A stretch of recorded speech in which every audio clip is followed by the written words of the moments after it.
Hi praise lord. దేవుని పరిశుద్ధ నామమునకు స్తోత్రం కలుగును గాక. 119వ కీర్తన 18వ వచనం మనం చూసినట్టయితే, నేను నీ ధర్మశాస్త్రం నందు ఆశ్చర్యమైన సంగతులను చూసినట్లు నా కన్నులు తెరవుము అని చెప్పి వ్రాయబడిందండి. ఆమెన్. హల్లెలూయా.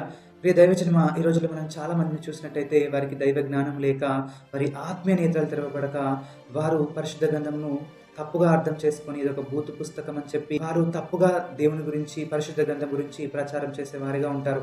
కానీ ఎవరైతే దైవ జ్ఞానము కలిగి దేవుని పరిశుద్ధ గ్రంథమును చదువుతారో అప్పుడు దేవుని యొక్క మర్మము అయిన గూఢమైన సంగతులను అర్థం చేసుకొని వాటిని ప్రచురం చేసేవారుగా ఉంటారు.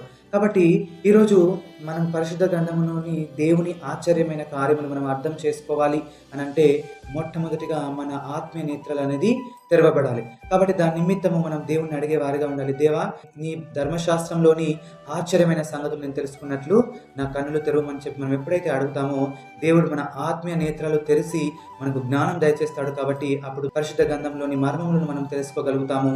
మనము పాపం చేయకుండా పరిశుద్ధంగా జీవించే వారిగా ఉంటాము.